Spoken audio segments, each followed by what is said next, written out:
अस्सलाम वालेकुम नाज़रीन, मैं हूं एहतिशाम कियानी। आप देख रहे हैं मेरा यूट्यूब चैनल। नाज़रीन, आज इस्लामाबाद हाई कोर्ट में साइफर केस में इमरान खान और शाह महमूद कुरैशी की सज़ा के खिलाफ अपीलों पर समाअत हुई है। नहायत दिलचस्प समाअत थी और अहम तरीन रिमार्क्स अदालत की तरफ से आए और सलमान सफदर जो कि इमरान खान के वकील हैं, उनके दलाइल भी आज गैर मामूली दलाइल थे और आखिर में जो उन्होंने अदालत से हतमी इस्तदा की, वो इस्तदा बड़ी टची सी इस्तदा उन्होंने अदालत से की, वो किस हद तक मानी जाती है ये भी देखना होगा। और उसके बाद FIA के प्रोसिक्यूटर जो कि स्पेशल प्रोसिक्यूटर तैनात किए गए, उन पर अदालत ने शदीद बरहमी का इजहार क्यों किया, उनसे मुताल्लिक अहम तरीन रिमार्क्स और इमरान खान की रिहाई से मुताल्लिक अहम तरीन रिमार्क्स क्यों दिए गए, उस मुताल्लिक भी आपको आगाह करेंगे। सबसे पहले आपको बताएं कि जब समाअत का आगाज हुआ, इमरान खान के वकील सलमान सफदर रोस्टम पर आए तो उन्होंने अदालत को बताया कि वो अपने दलाइल आज ही मुकम्मल कर लेंगे। इससे पहले सलमान सफदर ने गुज़श्ता समाअत पर, जो कि ईद से पहले थी, उस समाअत पर अदालत से ये इस्तदा की थी कि अब जब वो दोबारा आएंगे तो वो उन्हें दलाइल के लिए कोई 4-5 दिन मजीद दिए जाएं, और वो एक्सेप्ट भी तकरीबन हो गई थी। लेकिन आज उन्होंने माइंड तब्दील किया, अदालत में आकर बताया कि वो कंक्लूडिंग आर्ग्यूमेंट्स अदालत के सामने रख रहे हैं और वो उन्होंने जो तमाम तर दलाइल दिए उनसे वो कन्विंस्ड भी हैं और सेटिस्फाई भी हैं कि वो दलाइल काफ़ी हैं। सबसे पहले उन्होंने कहा कि साइफर की कॉपी गुम करने का जो सवाल है, उस हद तक शाह महमूद कुरैशी का तो कोई ताल्लुक ही नहीं था, खा वो कॉपी दानिस्ता तौर पर गुम हुई हो या कोताही से। तो इमरान खान की हद तक जो ये केस है उसमें दोनों चार्जेस लगा दिए गए हैं, जो कि दुरुस्त नहीं है। इस बात से चीफ जस्टिस आमिर फारूक ने एग्री किया। उन्होंने कहा एट अ टाइम ये दोनों चार्जेस नहीं हो सकते, या दानिस्ता तौर पर गुम की जा सकती है या कोताही से गुम हो सकती है, बैक वक्त दोनों चार्जेस नहीं हो सकते। सलमान सफदर ने कहा कि ये जिम्मेदारी के साइफर की जो डॉक्यूमेंट प्राइम मिनिस्टर को ऑफिस को भेजा गया, वो जिम्मेदारी थी प्रिंसिपल सेक्रेटरी आजम खान की कि वो उसकी हिफाजत करते, लेकिन आजम खान ने उसकी हिफाजत नहीं की। आज का उनका ये स्टांस था सलमान सफदर का कि जो डॉक्यूमेंट भेजा गया वो आजम खान को भेजा गया, ना कि इमरान खान को, और कोई चीज रिकॉर्ड पर मौजूद नहीं है कि वो डॉक्यूमेंट आजम खान से इमरान खान के सुपुर्द किया गया। अब उन्होंने कहा कि चीफ जस्टिस ने इस मुताल्लिक कहा कि फिजिकली तो वो डॉक्यूमेंट आजम खान को भेजा गया, उन्होंने मौसूल किया, उनके सुपुर्द हुआ, लेकिन आजम खान अपने बयान में कहता है कि उन्होंने इमरान खान को वो दस्तावेज फराहम कर दी थी। तो इस मुताल्लिक आपका क्या मौक़िफ़ है, और ये बताएं कि वो डॉक्यूमेंट कब मौसूल हुआ था। ये बताया गया कि 9 मार्च को आजम खान को वो डॉक्यूमेंट पहुंचा, वहां से आजम खान ने वो इमरान खान को फराहम करने का, देने का बयान दिया। लेकिन सलमान सफदर का नुक्ता ये है कि आजम खान, जिसे पहले एक स्पेसिफिक रोल एट्रीब्यूट करके मुल्ज़िम बनाया गया, बाद में उसका स्टेटस तब्दील करके उसे गवाह बना दिया गया, तो ये प्रोसिक्यूशन की गलती है। इस गलती का खमियाजा भी वो खुद ही भुगते। उसकी वजह क्या है इस आर्ग्यूमेंट की, वो आपको तफसील से बताते हैं। इसके बाद सलमान सफदर एक बुक की तरफ आए जो कि एडवाइजरी बुक है कि साइफर या किसी भी सीक्रेट डॉक्यूमेंट से मुतालिक दफ्तर खारजा के क्या प्रोटोकॉल्स हैं, उस मुतालिक है। इस बुक का नाम है security of classified matters in government departments. इस मुतालिक सलमान सफदर ने कहा कि ये क्लासिफाइड डॉक्यूमेंट है, तो कोर्ट ने कहा कि हमारे सामने इसको जो मुतल्लिका हिस्सा है उसको पढ़ें।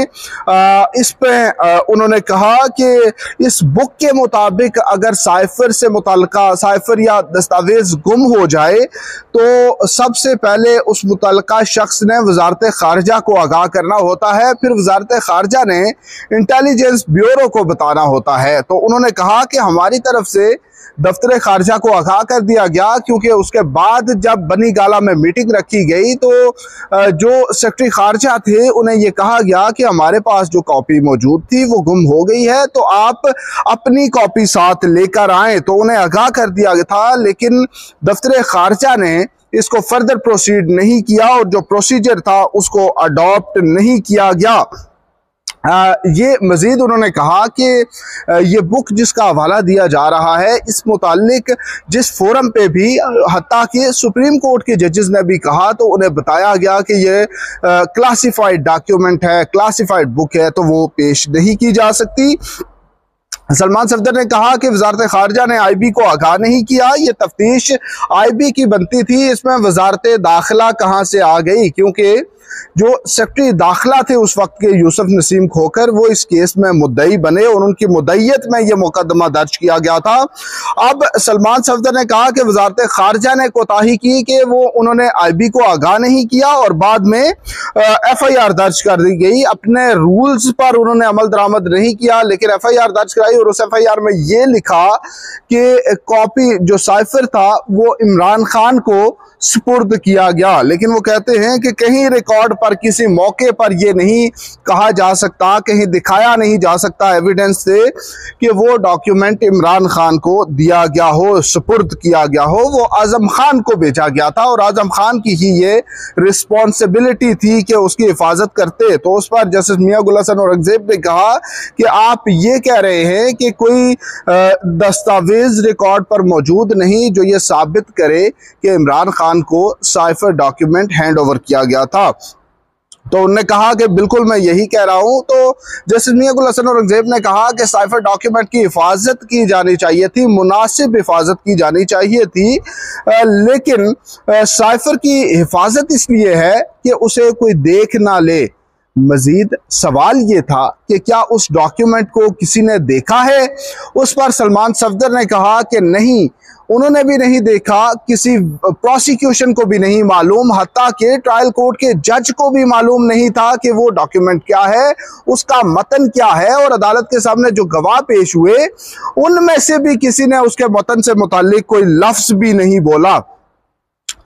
ये बात जब सलमान सफदर ने की तो उस पर चीफ जस्टिस आमिर फारूक ने कहा कि आजम खान का बयान तो यही है कि साइफर इमरान खान को हैंड ओवर कर दिया गया था। जस्टिस मियां गुल हसन औरंगजेब ने एक अहम नुक्ता उठाया, उन्होंने कहा कि साइफर गुम होने का चार्ज आजम खान पर क्यों नहीं है। तो उस पर सलमान सफदर के अपने आर्ग्यूमेंट को मजीद तकवीयत मिली और उन्होंने कहा कि यही नुक्ता तो मैं कहना चाह रहा था कि आजम खान को एक स्पेसिफिक रोल एट्रीब्यूट करके उन्हें पहले एक्यूज बनाया गया और बाद में स्टेटस तब्दील करके उसे गवाह बना दिया गया, जो कि बराह रास्त किसी तौर नहीं हो सकता था। और उन्होंने कहा कि मेरी प्रैक्टिस में जितनी मैंने प्रैक्टिस की, वकालत की, उसमें कभी मैंने ऐसी सूरत हाल नहीं देखी कि किसी मुल्ज़िम को बराह रास्त गवाह बना दिया गया हो। सलमान सफदर ने कहा कि वजारत खारजा ने जो उनके अपने रूल्स हैं उसमें गुंजाइश छोड़ी है इंसानी गलती की कि साइफर गुम भी हो सकता है, और रूल्स के मुताबिक अगर कोई इस तरह का दस्तावेज जो कि कॉन्फिडेंशियल है वो अगर मिसप्लेस हो जाए तो उसका तरीकाकार बताया गया है और ये नहीं कहा गया कि वो मुजरमाना फेल है। तो इस पर सलमान सफदर ने कहा कि आजम खान की जिम्मेदारी थी कि वो साइफर डॉक्यूमेंट की हिफाजत करते, जो कि उन्होंने नहीं की, इसलिए इमरान खान को इसका जिम्मेदार कतई तौर पर नहीं ठहराया जा सकता। मजीद उन्होंने बड़ी टची, बड़ी कोर्ट को मतलब वो दिल से एक बात कह के उन्होंने कहा कि किसी इंसानी गलती की बुनियाद पर एक साबिक वज़ीर आज़म को सजा नहीं दी जा सकती। ये इस पर वो कंक्लूड करना चाह रहे थे, लेकिन मजीद उन्होंने कुछ बातें कर दी। उन्होंने कहा कि सियासी इंतकाम लिया जा रहा है इमरान खान और शाह महमूद कुरैशी से। तो इस पर अदालत ने, जस्टिस मियां गुल हसन औरंगजेब ने इस्तफसार किया कि आप जो ये बात कर रहे हैं सियासी इंतकाम की, इस पर हम क्या फाइंडिंग देंगे, किस बुनियाद पर देंगे, आप क्या रिकॉर्ड अदालत के सामने रख रहे हैं। तो उस पर सलमान सफदर ने कहा कि अगर ट्रायल कोर्ट में जरा का मौका मिलता तो गवाहों के जो जरा का जो डिटेल है वो लिखी जाती तो आज अदालत के सामने पढ़ रहे होते, लेकिन वो स्टेज अब गुजर चुकी है, इसको छोड़ देते हैं। लेकिन पॉलिटिकल विक्टिमाइजेशन का मामला जो है वो मैं आपके सामने रखता हूं। एक मौके पर उन्होंने कहा कि असद उमर ने पार्टी छोड़ दी, इसलिए उन्हें मुल्ज़िम नहीं बनाया गया बल्कि मुल्ज़िम की फहरिस्त से निकाल दिया गया, जबकि शाह महमूद कुरैशी ने असद उमर ने पार्टी छोड़ दी, इसलिए उन्हें एक्यूज की लिस्ट से निकाल दिया गया, जबकि शाह महमूद कुरैशी ने पार्टी नहीं छोड़ी, इसलिए उन्हें चार्ज कर दिया गया।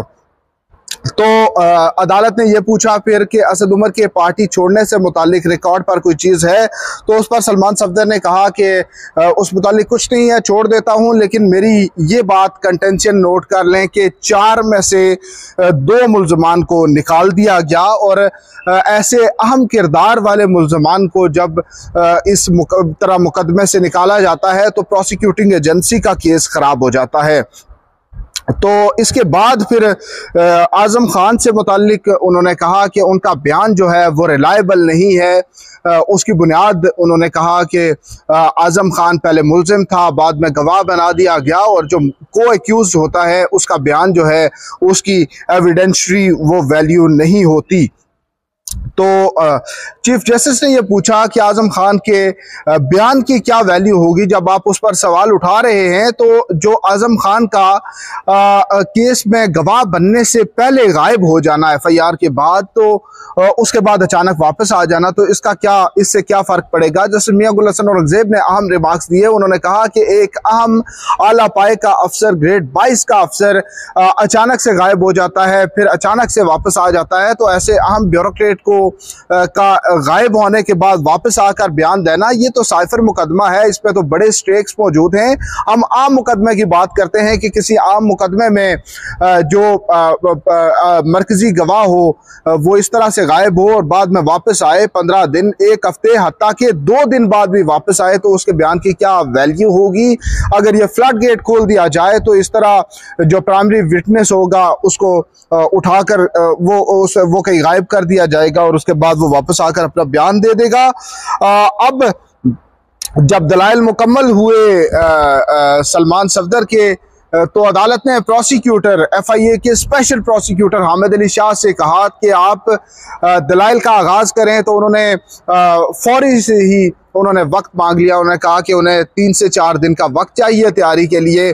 तो उस पर जस्टिस मियां गुल हसन औरंगज़ेब ने कहा कि आपने पहले 3 दिन का वक्त मांगा था, उसके बाद तो 9 दिन के, इतने दिन के इनके दलाइल हो गए, तो आपको तो 9 दिन का वक्त दिया जा चुका है। जब हम आपकी अदालत में पेश होते थे तो आप इतना वक्त नहीं देते थे, ये लाइटर नोट में कहा गया। उसके बाद कहा गया कि आप आर्ग्यूमेंट शुरू करें, तो उन्होंने एक बार फिर से कहा कि लंबे चौड़े दलाइल हुए हैं, उन्हें कुछ वक्त चाहिए अपनी तैयारी के लिए। तो जस्टिस मियां गुल हसन औरंगज़ेब इस पर बरहम हुए, सख्त रिमार्क्स दिए। उन्होंने कहा कि इस तरह प्रोसिक्यूटिंग एजेंसी का जो तासुर है वो अच्छा नहीं जाता। आप अगर मजीद वक्त मांग रहे हैं तो हम सजा मुअत्तल कर देते हैं, सजा मुअत्तल करके आपको वक्त दे देते हैं। इस बात की तायद चीफ जस्टिस आमिर फारूक ने भी की। उन्होंने कहा कि हम अगर आपको 1 महीना भी चाहिए तो वो भी दे देते हैं, लेकिन उससे पहले सजा मुअत्तल कर देते हैं। जब ये चाल कामयाब नहीं हुई तो प्रोसिक्यूटर हामिद अली शाह ने कहा कि वो दलाइल देंगे, लेकिन कल नहीं परसों का वक्त रख लें। ये बात भी नहीं मानी गई, तो कल पर दलाइल देने के लिए वो राजी हो गए। तो अब समाअत कल तक मुलतवी हुई है। कल 2-2:30 बजे ये समाअत शुरू होगी और इन अपीलों पर प्रोसिक्यूशन का मौक़िफ़ सामने आएगा और उसके बाद तकरीबन 3 से 4 दिन वो लेंगे और उसके बाद अदालत फैसला देने की पोजीशन में पहुंच जाएगी। तो तकरीबन इस नहीं तो अगले हफ्ते ये जजमेंट रिजर्व हो सकती है और उसके बाद साइफर अपीलों पर फैसला आ सकता है। इमरान खान और शाह महमूद कुरैशी की किस्मत का फैसला उस पर होगा। तो नाजरीन, अब तक की यही अपडेट्स थी, आपके साथ शेयर की। वीलॉग अच्छा लगे तो अपना फीडबैक जरूर दीजिएगा। हमारा चैनल सब्सक्राइब करें, बेल आइकन का बटन दबाएं ताकि तमाम ही तार मालूमात आपके पास पर वक्त आती रहें। हमारे साथ रहने का शुक्रिया। अल्लाह हाफिज।